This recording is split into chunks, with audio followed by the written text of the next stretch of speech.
16장 우리 1절부터 2절까지 한 목소리로 같이 읽겠습니다.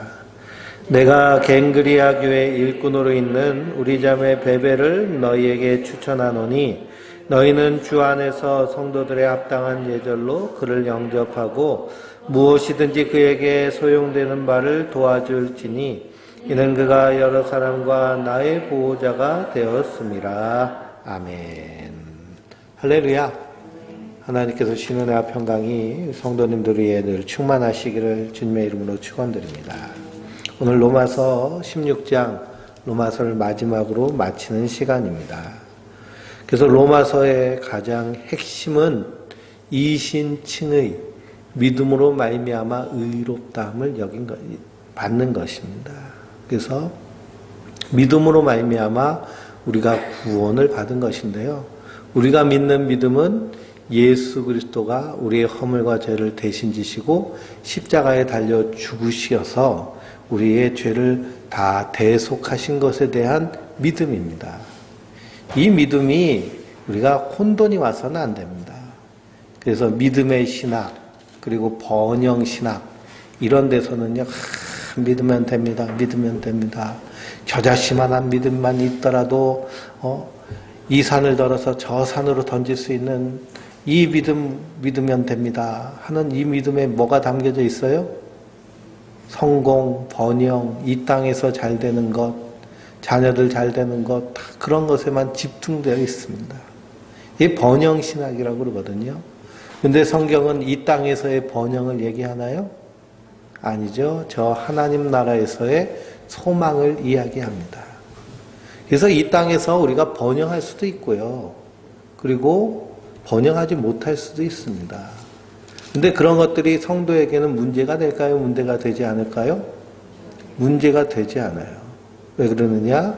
내게 능력 주시는 자 안에서 내가 모든 것을 할 수 있느니라. 사도 바울의 고백처럼 우리가 부유하면 부유한 대로, 가난하면 가난한 대로, 건강하면 건강한 대로, 병들었으면 병들었은 대로, 갇혔으면 갇힌 대로, 그리고 자유하면 자유한 대로 어떤 상황이든지 내가 그 상황 가운데서 하나님 나라를 살아가며 복음에 합당한 삶을 살면 그것으로 오케이입니다.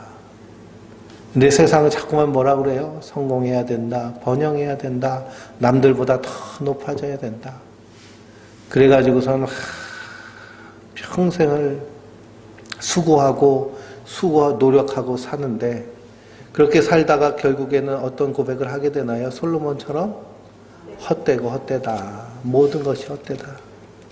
이 세상에 그런 풍조에 따라 사는 인생은요, 허무와 공허 가운데서 한숨 지면서 죽음을 두려워하며 사는 인생이 하늘의 소망이 없는 그런 사람들의 인생입니다.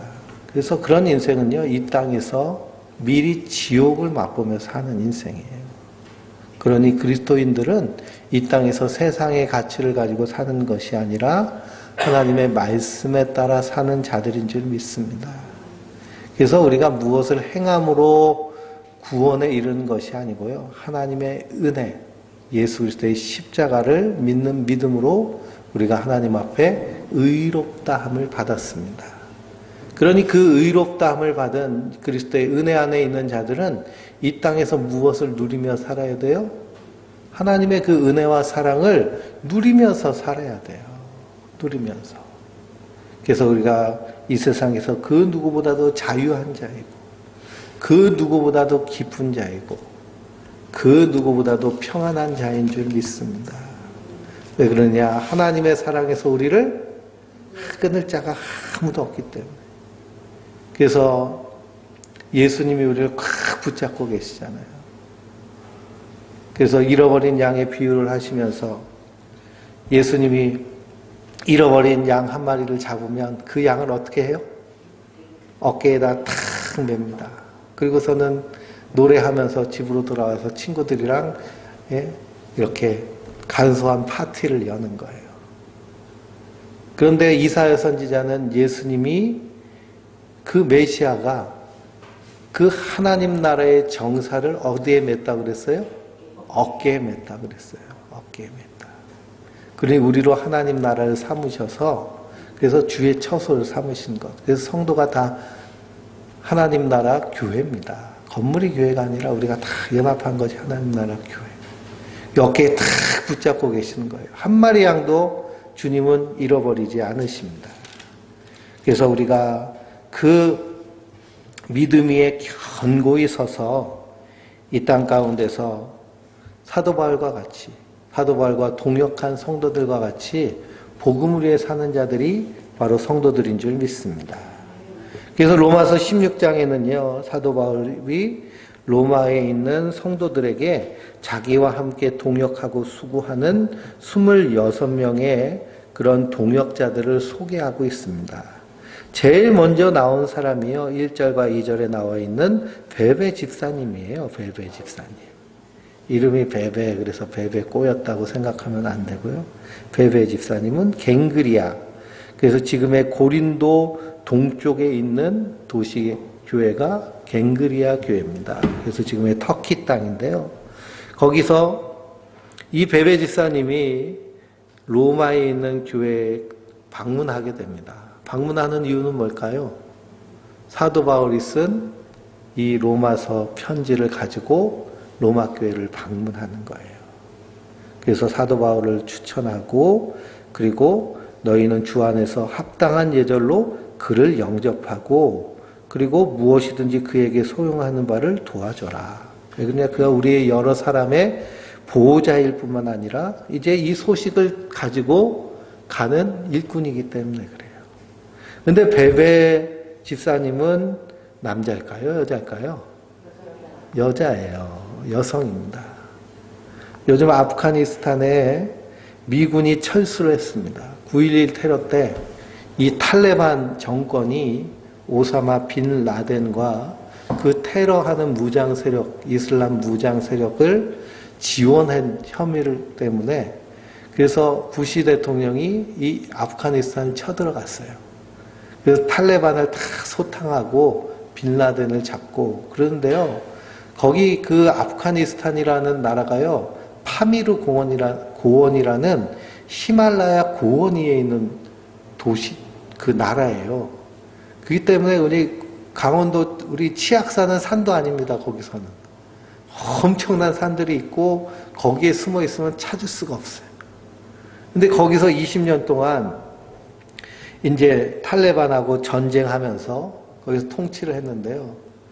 이건 뭐 아무리 돈을 쏟아부어도 1,000조를 넘게 거기다가 쏟아부었다 그럽니다. 그리고 미국 군인들이 2,000명이 넘게 죽고.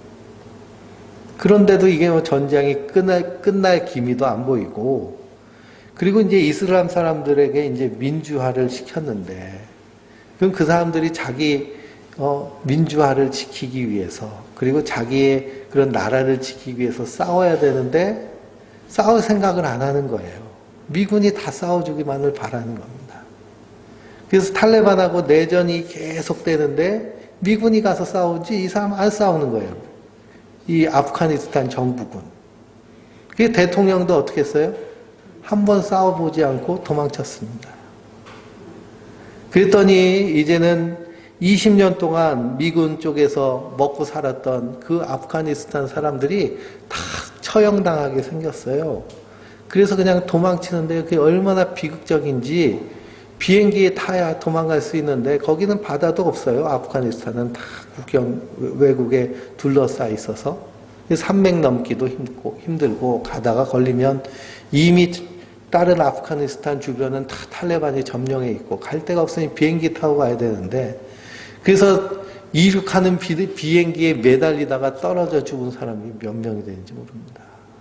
그렇게 비참합니다. 근데 그 중에 대부분이 다 누구들이냐 하면 여성들, 아이들이요, 탈출하는데 아주 목숨을 걸고 있어요. 그러면 이 이슬람 탈레반은 이슬람 원리주의자들인데, 이슬람의 율법이 샤리아 율법이라는 율법이 있는데, 그 율법에서는 여자를 동물로 여겨요. 그래서 사람 취급을 하지 않습니다. 그래서 명예살인, 여자가 이웃집 남자랑 대화를 했다. 그러면 너는 우리 집 명예를 훼손시켰다. 그리고서는 죽이기도 하고 그렇게 죽여놓고도 벌을 받지도 않는 나라가 그런 나라 이슬람 이 원리주의자들이 지배하는 나라들입니다.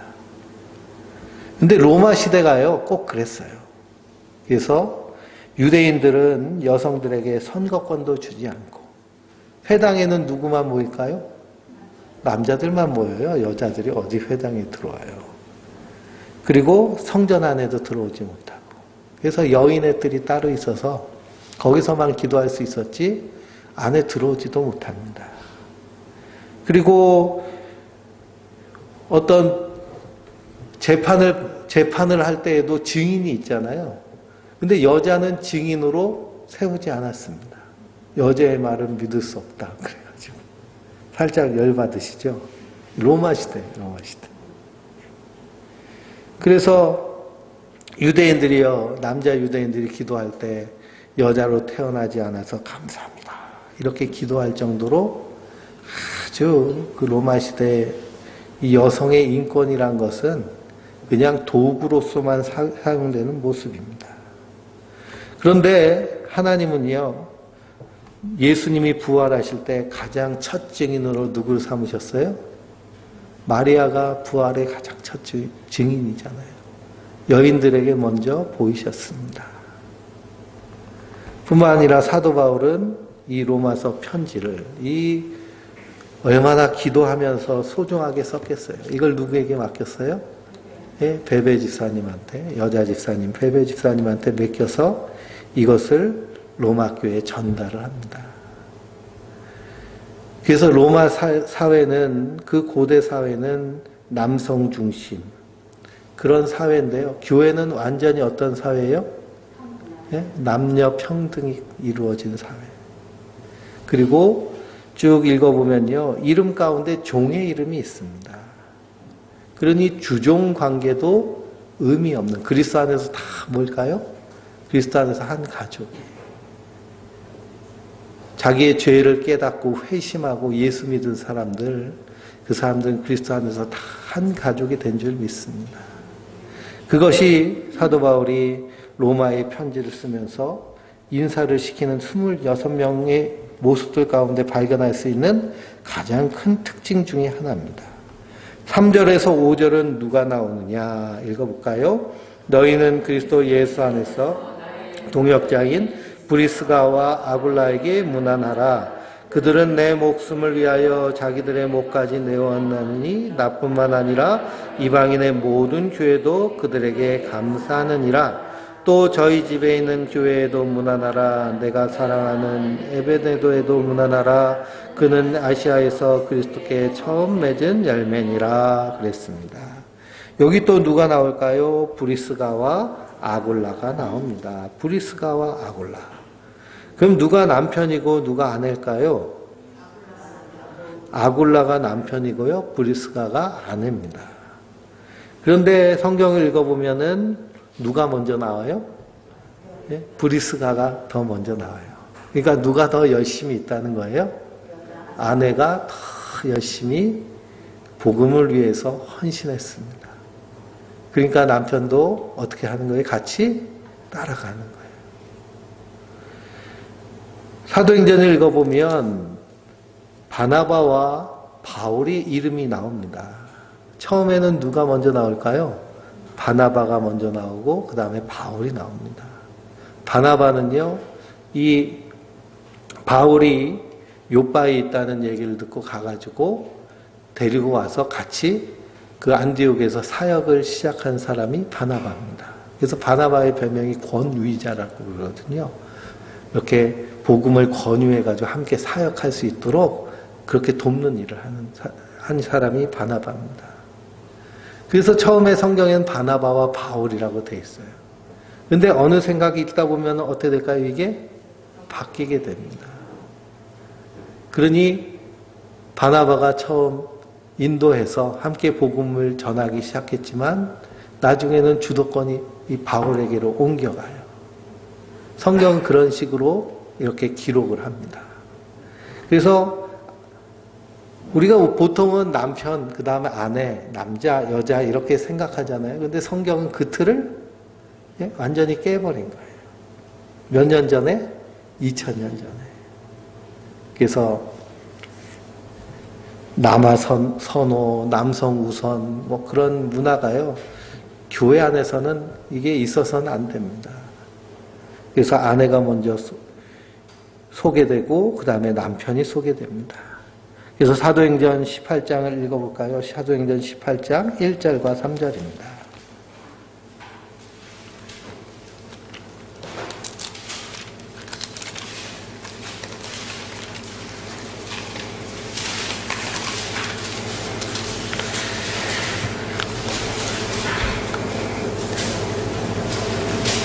1절에서 3절. 그 후에 바울이 아덴을 떠나 고린도에 이르러 아굴라라는 본도에서 난 유대인 한 사람을 만나니 글라우디오가 많은 유대인들을 명하여 로마에서 떠나라 한 고로 그가 그 아내 브리스길라와 함께 아잘리아로부터 새로 온지라.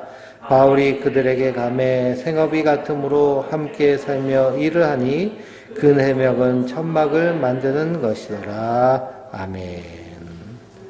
사도 바울이 2차 전도여행을 하면서 아테네에 갔다가 거기서 논쟁하죠. 아테네 사람들한테. 처음에는 빌립보로 갔다가 마케도니아인의 환상을 보고 빌립보로 갔다가 귀신 들린 여자애 고쳐졌다가 된통당하고 그 다음에는 데살로니가에 가가지고 복음을 전했을 때 많은 사람들이 복음 앞에 순종하게 됐는데 유대인들이 시기해서 어떻게 했어요? 예? 깡패를 동원해가지고요 쫓아냅니다. 그래서 바울이 일행이 도망쳤어요. 도망쳐가지고 베레아에 갔습니다. 베레아에 갔더니 베레아 사람들이 이렇게 마음이 넉넉하고 너그러워서 말씀을 잘 듣는 겁니다. 근데 유대인들이 어떻게 했어요? 데살로니가에서부터 쫓아와가지고 베레아에서도 복음 전하는 것을 방해합니다. 그래서 뿔뿔이 흩어져요.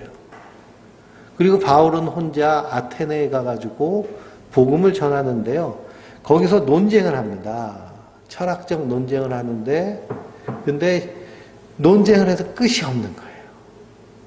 논쟁을 하면서 복음을 전하면 그 복음에 굴복해야 되는데 도무지 복음 굴복할 생각은 안 하고 이 사람들은 논쟁 자체를 즐기는 거예요.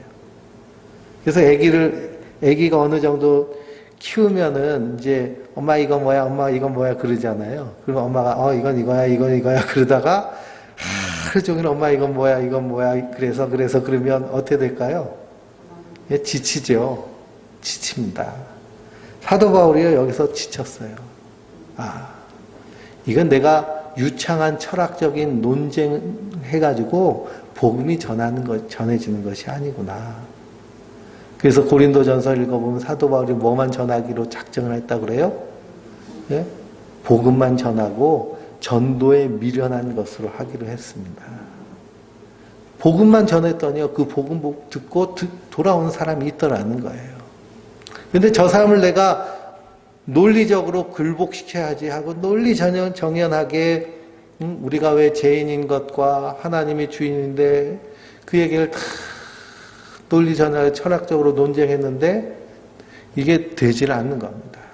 그래서 이게 전도여행을 떠났는데요. 성령님의 그런 음성, 그래서 마케도니아 사람이 와서 우리를 도와주십시오 하는 그 환상을 보고 하나님이 환상을 보여주셨으면 어떻게 돼야 돼요?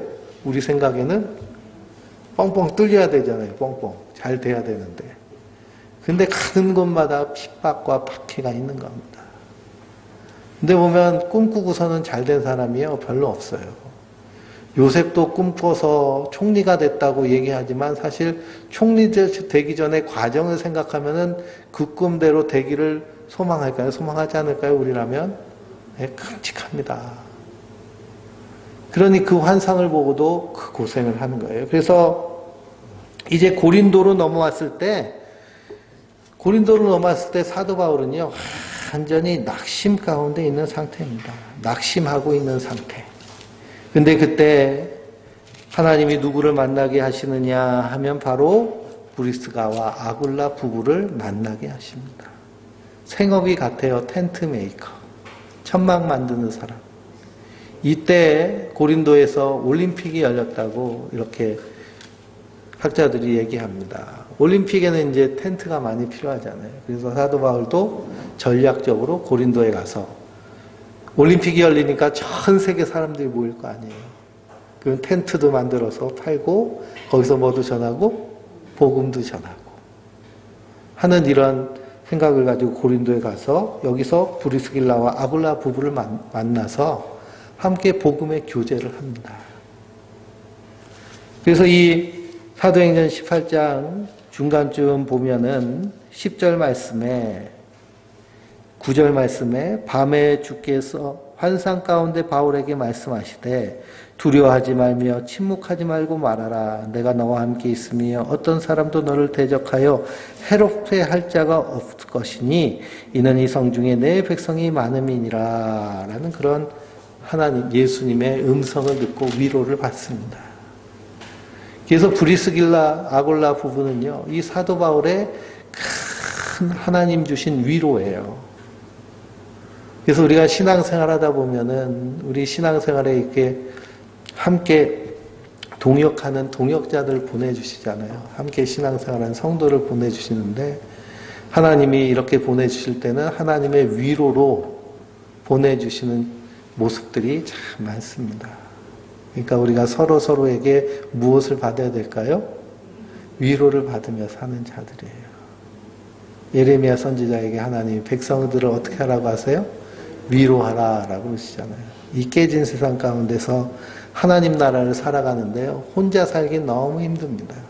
그래서 함께 동역하면서 위로하고 위로받으면서 사는 것이 성도의 삶인 줄 믿습니다. 그리고 또 18장, 사도행전 18장 24절을 읽어볼까요? 사도행전 18장 24절. 알렉산드리아에서 난 아볼로라 하는 유대인이 에베소에 이르니 이 사람은 언변이 좋고 성경에 능통한 자라. 그가 일찍이 주의 도를 배워 열심으로 예수에 관한 것을 자세히 말하여 가르치나 요한의 세례만 말할 따름이라. 그의 회당에서 담대히 말하기를 시작하거늘 브리스길라와 아굴라가 듣고 데려다가 하나님의 도를 더 정확히 들어 이르더라. 아멘. 그랬습니다. 그래서 알렉산드리아에서 아볼로가 이 고린도에 왔어요. 알렉산드리아라는 곳은 어디냐 하면 학자들의 도시. 그래서 이 알렉산드리아에서 구약 성경을 헬라어로 번역을 합니다. 유대인들이. 그게 70인역이에요. 70인의 유대인 학자들이 모여가지고 구약 히브리어로 된 성경을 헬라어로 번역을 해요. 그게 70인역. 셉투아진투. 그래가지고 신학교 과목을 가르치더라고요. 셉투아진투. 그래서 히브리어랑 헬라어랑 비교해서 번역하라고 숙제를 내놓는데요. 아주 그냥 머리통이 터질 뻔했습니다. 근데 이렇게 학자의 도시에서 왔어요. 아볼로는. 그러니 어렸을 때부터 구약 성경을 잘 알고요. 그리고 학자의 교육을 받았으니까 언변이 얼마나 능통하겠어요. 근데 뭔 잘 몰라요? 복음을 잘 몰라요. 그러니 누가 브리스가와 아굴라가 그를 데리고 가서 교제하면서 복음에 대해서 잘 가르칩니다. 이 복음은 또 누가 가르쳤을까요? 사도 바울이 브리스가와 아굴라에게 전수한 것을 이 아볼로에게 가르쳐서 아볼로가 고린도 교회에서 목회를 합니다. 그래서 고린도 전서를 읽어보면 고린도 교회가 여러 파로 나누잖아요. 그렇죠? 나는 무슨 파? 바울파, 나는 아볼로파. 나는 그러면은 무파다. 그래서 아무 파도 없으니까 예수파다. 우리는 수제자 베드로 발대 그렇게 막 나눠서 싸웁니다. 그런데 사도 바울이 뭐라고 하느냐? 나는 씨를 뿌렸고 아볼로는 물을 주었으나 자라게 하신 분 누구시라는 거예요? 하나님이시라는 거예요. 우리가 예수님 믿는 것이지 우리 사도 그 전한 종들 믿는 게 아니다. 종 섬기는 게 아니다. 분명히 얘기합니다. 그래서 한국교회에서도 목사 숭배가 심각하게 있는 일들이 많거든요. 목사도 복음을 전하는 일꾼일 뿐이죠. 존경받고 숭배받고 할 대상이 아닙니다. 예수님이 존경받고 숭배할 우리 주님이시고요. 목사는 가르치는 교사 정도로 생각하면 딱 맞습니다. 그래서 이 브리스가와 아굴라에게 문안하라라고 합니다. 그는 다시 16장으로 로마서 16장으로 돌아오면요. 내 목숨을 위하여 무엇까지도 내놨어요? 자기 목까지도 내놨습니다. 그리고 이방인의 모든 교회도 그들에게 감사한다. 그러니까 그들이 수고하고 노력한 것으로 얼마나 잘 섬기는지요. 그래서 5절 말씀을 보면 또 어디에 있는 저희 집에 있는 교회에도 문안하라 그랬습니다. 그러니까 브리스길라와 아굴라가 사는 집을 무엇으로 내놨어요? 교회로 내놨습니다. 그래서 초대교회는 교회 건물이 있지 않았어요. 가정에서 모였습니다. 그래서 성도들 중에 헌신하면서 또 장소가 좀 넉넉한 성도가 자기 가정을 오픈해가지고 거기서 모여서 먹고 식사하고 그리고 교제하고 말씀을 배우고 또 거기서 하는 사역들이 어떤 사역들이냐 성경을 써서 필사를 해서 나눠주고 그리고 사도 바울의 편지를 보고 또 필사해서 다른 교회 새로 시작하는 공동체가 있으면 거기도 보내주고 그리고 순회 전도자들이 와서 복음을 전하면 그들을 영접하고 그리고 그 지역에 무슨 전염병이나 재해가 일어났으면 거기 가서 돕고 그리고 이 노예 서로 십시일반 헌금해가지고선요 노예들을 사가지고 그래서 노예들을 해방시켜주는 일을 하고 그래서 요한 사도 공동체, 요한 공동체에서는 요한 사도는 사랑의 사도라고 그러잖아요. 단순히 예수님의 사랑을 많이 받아서 사랑의 사도라고 할 뿐만 아니라 사랑을 실천은 그렇게 실천을 했어요. 그래서 요한 공동체는 열심히 일해가지고 헌금한 걸로 노예들을 사가지고 자유인으로 풀어줬습니다. 그게 요한 공동체가 주로 한 사역들.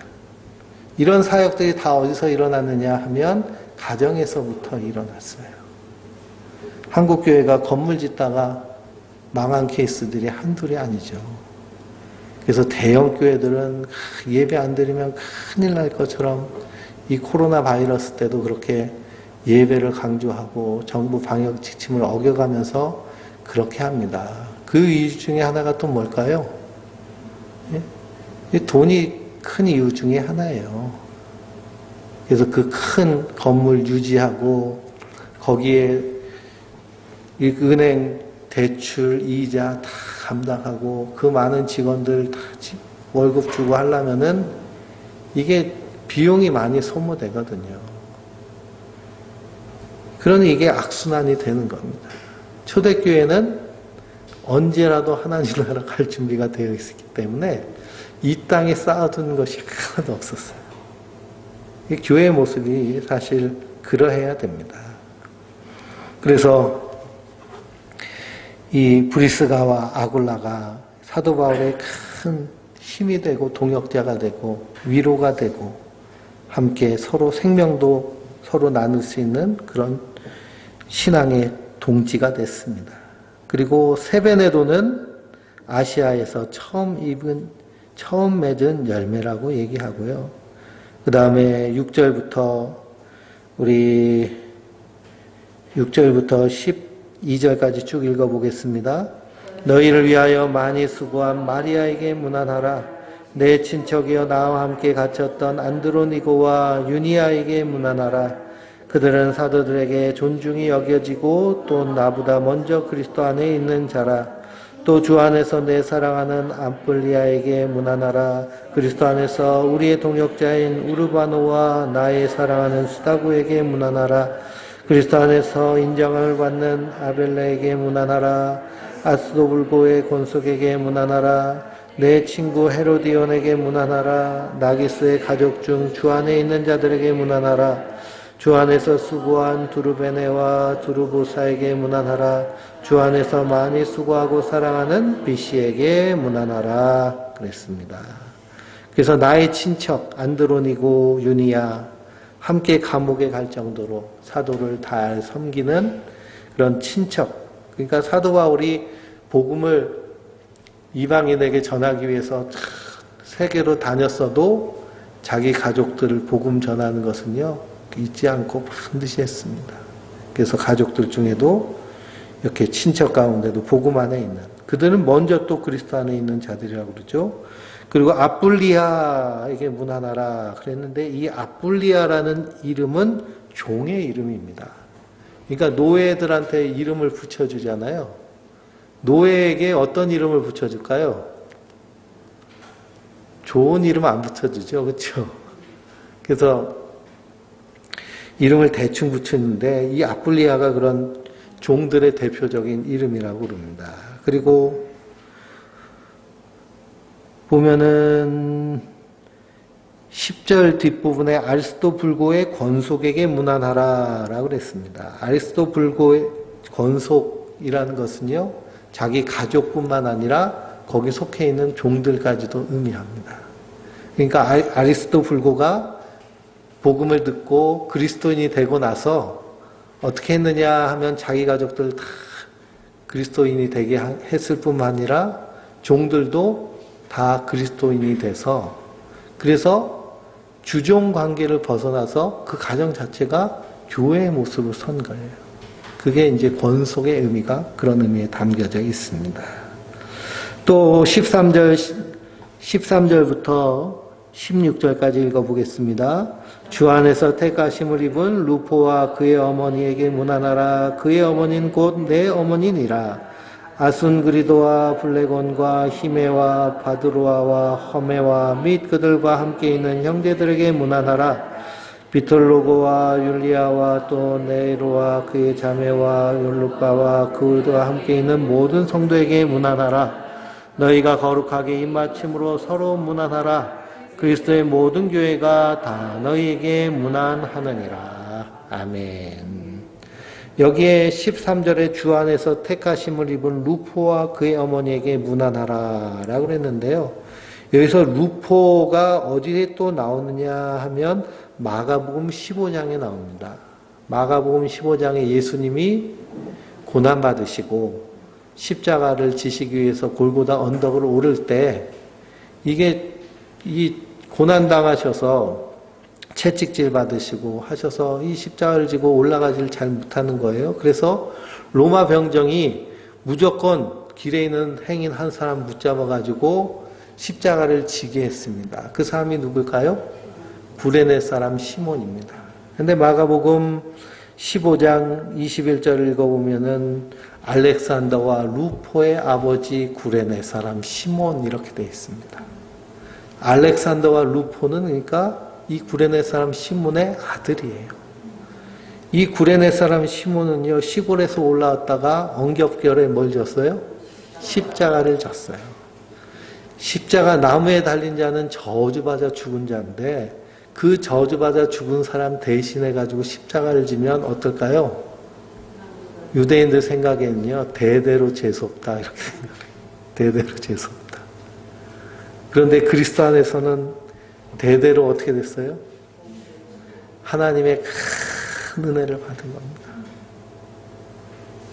그래서 이 구레네 사람 시몬이 예수님의 십자가를 대신 지고 그 골고다를 올라갔을 뿐만 아니라 그 가족이 다 예수님을 주로 영접하고, 그래서 알렉산드리아는 저 아프리카의 초대 교부가 됩니다.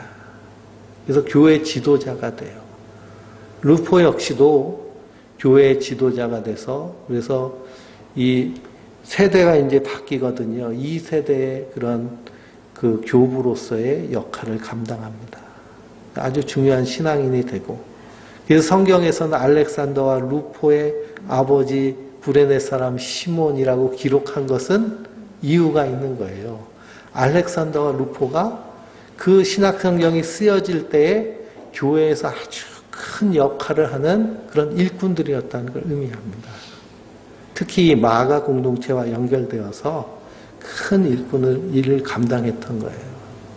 그러니 예수님 대신 엉겹결에 진 십자가가 자기 온 가족을 구원에 이르게 하는 하나님의 능력이 된 줄 믿습니다. 그래서 너희는 거룩하게 입맞춤으로, 그래서 16절에 입맞춤으로 서로 문안하라. 그리스도의 모든 교회가 다 너희에게 문안하느니라 그랬습니다. 그래서 교회는 예수 그리스도를 주로 섬기는 자들이 다 하나님의 교회입니다. 그래서 우리가 개교회주의에 빠져 있으면 사실은 우주적, 하나님은 개교회에서 역사하시는 하나님이 아니잖아요. 우주적으로 역사하시는 분이시잖아요. 그래서 성도가 연합하고 서로 이렇게 하나가 되는 일들을 우리가 꾸준히 해야 됩니다. 그래서 초대교회는요, 고린도 교회, 빌립보 교회 서로 벽이 없었어요. 다 그리스도 안에서 한 가족, 한 형제. 그래서 멀리 떨어져 있지만 서로를 위해서 기도하고, 서로를 위해서 위로하고, 그리고 서로를 위해서 이렇게 힘이 되는 공동체가 이 초대교회, 온 교회의 공동체의 모습입니다. 그런데 한국교회 성도들은 서로 예수 믿는 사람들이 모여가지고 제일 먼저 하는 얘기들이 뭘까요? 예? 너네 교회는 몇 명 모여, 우린 몇 명 모이고, 너네 결산은 얼마 하니, 우린 얼마 하는데, 그러면서 키재기하고 힘겨루게 하고 있습니다. 예수님의 은혜, 사랑을 나누는 일이 최우선인 줄 믿습니다.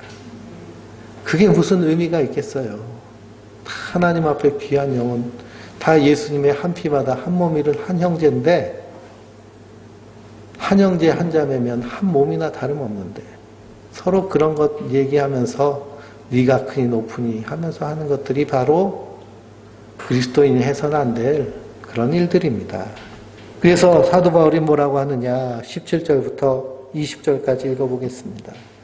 형제들아, 내가 너희를 권하노니 너희가 배운 교훈을 거슬려 분쟁을 일으키거나 거치게 하는 자들을 살피고 그들에게서 떠나라. 이같은 자들은 우리 주 그리스도를 섬기지 아니하고 다만 자기들의 배만 섬기나니 교활한 말과 아첨하는 말로 순진한 자들의 마음을 미혹하느니라. 너희의 순종함이 모든 사람에게 들리는지라.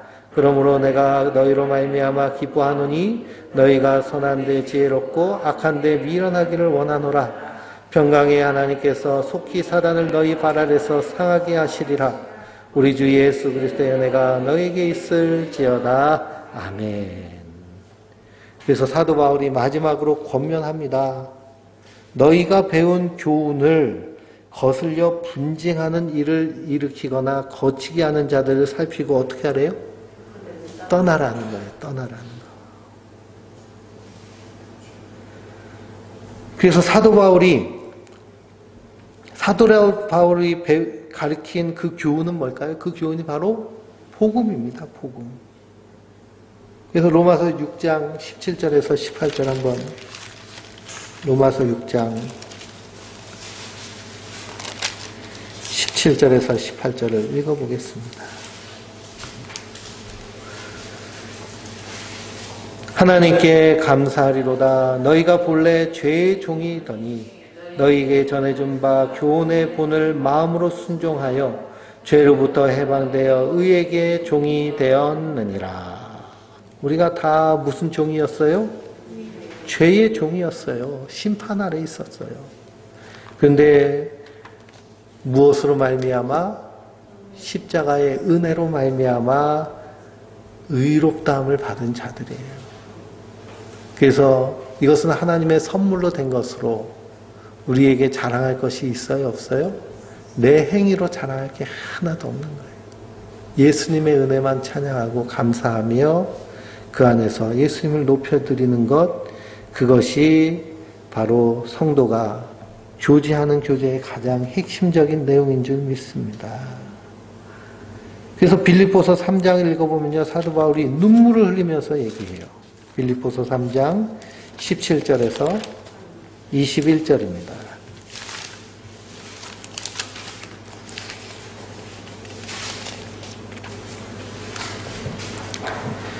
같이 읽어보겠습니다. 형제들아, 너희는 함께 나를 본받으라. 그리고 너희가 우리를 본받은 것처럼 그와 같이 행하는 자들을 눈여겨보라.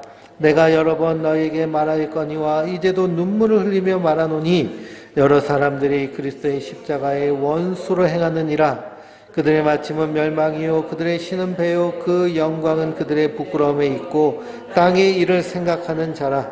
그러나 우리 시민권은 하늘에 있는 자라. 거기로부터 구원하는 자 곧 주 예수 그리스도를 기다리노니 그는 만물을 자기에게 복종하게 하실 수 있는 자의 역사로 우리를 낮은 몸을 자기 영광의 몸의 형체와 같게 변하게 하시리라. 아멘.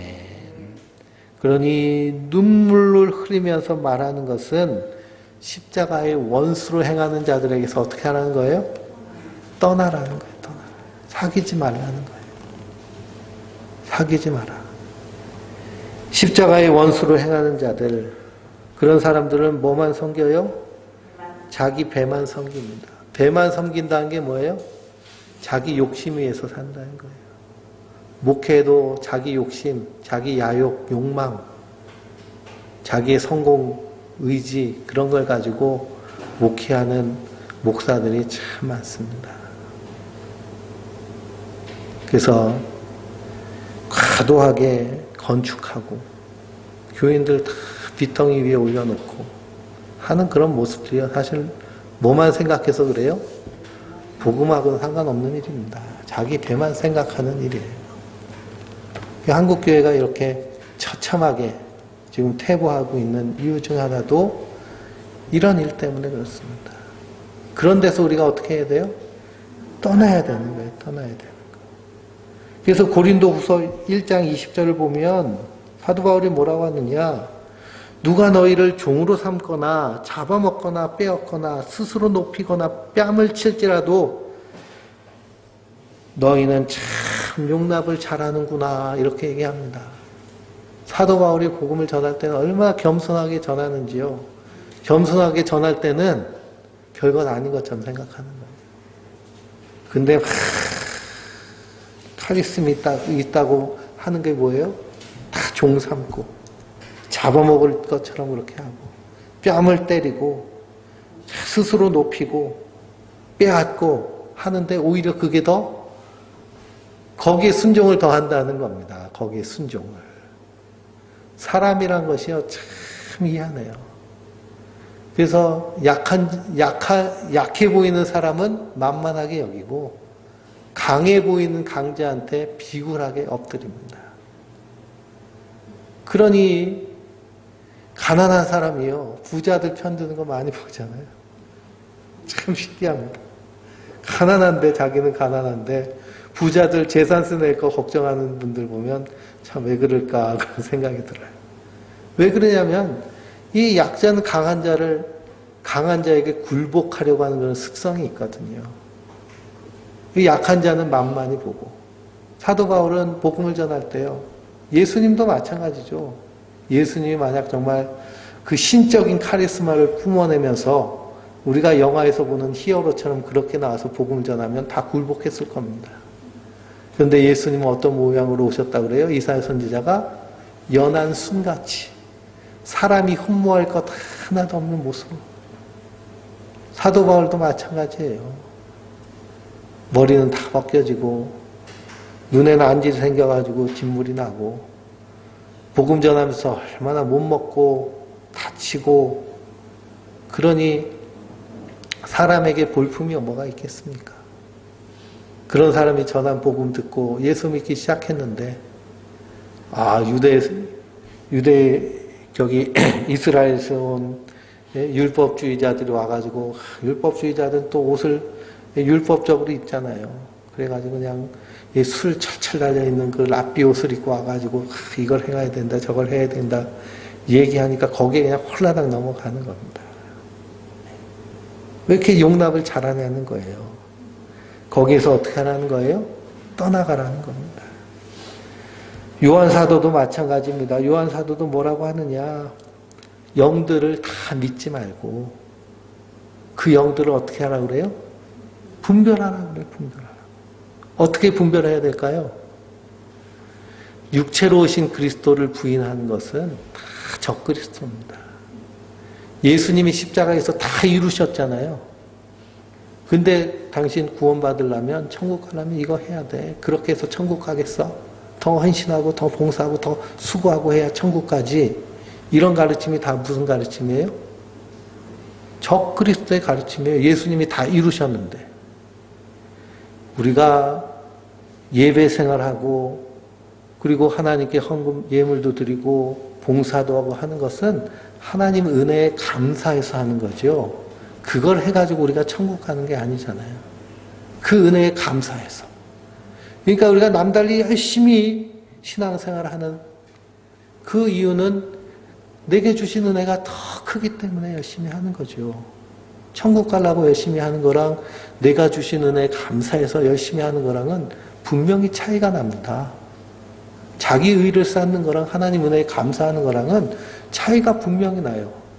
무슨 차이가 날까요? 자기 의를 쌓는 사람은요, 누가 터치하면은 그러면 아주 그냥 전쟁이 납니다. 근데 하나님의 은혜로 사는 자는요, 그런 것에 일에 일비하지 않아요. 나의 나 된 것 하나님의 은혜로 된 것인데. 이 죄인도 이렇게 불쌍히 여기셨는데 아직 저 믿음이 연약한 저 사람도 하나님 불쌍히 여겨주셔서 그 사랑을 깨닫게 해주세요. 그렇게 긍휼히 여기는 마음이 생기죠. 그래서 신천지 믿는 사람하고 대화하다 보면 복음을 전하면요, 복음에 대해서 이렇게 얘기를 하면 성경 몇 구절만 찾아도 자기가 잘못됐다는 게 들통나잖아요. 그러면 막 화내요. 막 화내면서 나중에 보자고. 내가 14만 4천 안에서 저 하늘에서 예수님과 함께 왕노릇할 때 당신 지옥불에 던져 넣는다고. 그래요. 그러라고 그러죠 뭐. 그럴 능력이나 있나요? 그 은혜를 모르면 마귀가 하는 말 똑같이 돼버리는 겁니다. 그래서 우리가 자기 배를 섬기는 자들이 아니라 교활한 말, 아첨하는 말로 순전한 자를 미혹하는 것에 속아서는 안 되고요. 오직 예수 안에서 믿음으로 든든히 서야 될 줄 믿습니다. 그래서 사도 바울이 뭐라고 그래요? 선한 데는 지혜롭고 악한 데를 미련하기를 원하노라. 성도는 선한 데는 지혜로워야 돼요. 사랑하고 섬기고 위로하고 하는 것도요, 지혜로워야 하죠. 위로한다고 치고서는 가가지고 몇 마디 했는데 오히려 상처 더 주는 경우도 훨씬 많습니다. 욥의 친구들 보세요. 욥의 친구들 와가지고 욥이 그 고난 당하고 있을 때 한 말도 못하다가 욥이 내가 태어나지 않았으면 차라리 낫을 뻔했어 뭐 이런 얘기하니까 갑자기 자기 의들이 살아나서 뭐라 그래요? 야, 너 어떻게 그런 말을 할 수 있니? 너 죄 때문에 이렇게 된 거잖아. 네 자식들 죄 졌으니까 이렇게 된 거잖아. 더 괴롭게 하잖아요. 하나님의 지혜가 없으면요, 위로도 위로가 되지 않습니다. 그러니까 누구를 위로하려고 하면 어떻게 될까요? 금식하면서 기도하고 가서 위로해야 돼요. 사실 우리가 무엇으로 위로하겠습니까? 그냥 옆에 있어서 함께 있어주고 들어주고 함께 웃어주고 울어주고. 그래서 그런 지혜가 선한 일에는 지혜가 있어야 돼요. 근데 사람들이 참 특이하게 선한 데는 지혜가 없고 악한 데는 지혜가 많습니다.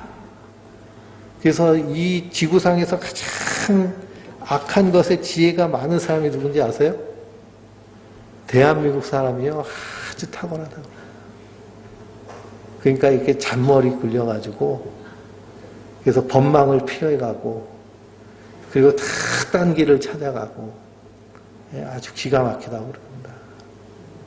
그래서 그 외국 사람들은 이렇게 매뉴얼대로 하는 경향이 있는데요. 한국 사람들은 새끼를 찾아가지고 막 뚫고. 그래서 아이폰도 깜짝 놀랐는데 아이폰이 처음 나왔을 때 이제 아이폰에 여러 어플이 있잖아요. 어플 중에 돈 주고 쓰는 어플들이 있어요. 그런데 한국 사람들은 돈 주고 어플을 안 써요. 이 탈옥이라고 그래가지고 그 아이폰 그 틀에서 도망쳐가지고 공짜로 어플을 쓰는 거예요. 그런데 얼마나 탁월한지 모릅니다. 근데 사도 바울은 뭐라 그래요? 선한 데 그렇게 똑똑하게 지혜롭게 하고 악한 데는 미련하게. 악한 데는 미련하면 어떻게 될까요? 악한 일 하는 게 대번 들통나잖아요. 계속 들통나면 하게 될까요? 안 하게 될까요? 포기하죠. 아, 난 여기 재질이 없는 것 같아. 소질이 없는 것 같아. 예. 그래서 선한 자는 지혜롭고 악한 자는 미련하게. 평강의 하나님이 속히 사단을 너희 발 아래서 상하게 하시리라. 그래서 주의 은혜가 너희에게 있을지어다. 그러면서 21절부터 끝까지 읽어보겠습니다. 나의 동역자 디모데와 나의 친척 누기오와 야손과 소아바떨 너에게 문안하느니라.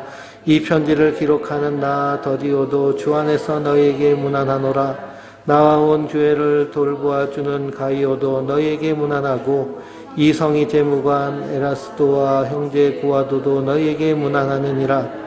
나의 복음과 예수 그리스도를 전파함은 영세전부터 감추어졌다가 이제는 나타나신 바 되었으며 영원하신 하나님의 명을 따라 선지자들의 글로 말미암아 모든 민족이 믿어 순종하게 하시려고 알게 하신 바 이 신비의 계시를 따라 된 것이니 이 복음으로 너희를 능히 견고하게 하실 지혜로우신 하나님과 예수 그리스도로 말미암아 영광이 세세 무궁하도록 있을지어다. 아멘. 무엇으로 우리를 견고하게 하세요? 이 복음으로 우리를 견고하게 하시는 거예요. 로마서에서 말씀하고 있는 이신칭, 믿음으로 말미암아 의에 이르는 것. 우리가 얼마나 큰 죄인이었는가. 근데 우리가 아직 죄인 되었을 때 하나님께서 그리스도를 십자가에 못 박아 죽이심으로 그 사랑을 우리에게 확증하셨는데 그 십자가의 사랑, 예수님을 믿는 자들에게 하나님 의롭다함을 주시는 은혜가 은혜를 받은 자들입니다. 그래서 그 은혜에 합당하게 이 땅에서 하나님 나라를 살아가며 이 땅에서 복음을 증거하는 하나님의 사람들 되시길 주님의 이름으로 축원드립니다. 우리 208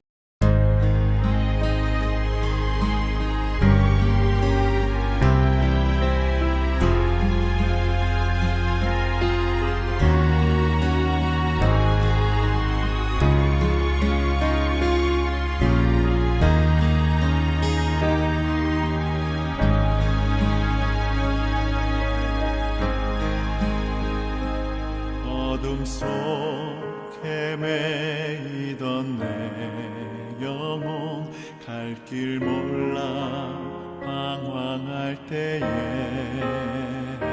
주의 십자가 영광의 그 빛이 나를 향해 비추어 주셨네. 주홍빛보다 더 붉은 내 죄 그리스도의 피로 씻기어 완전한 사랑 주님의 은혜로 새 생명 주께 얻었네.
셨네.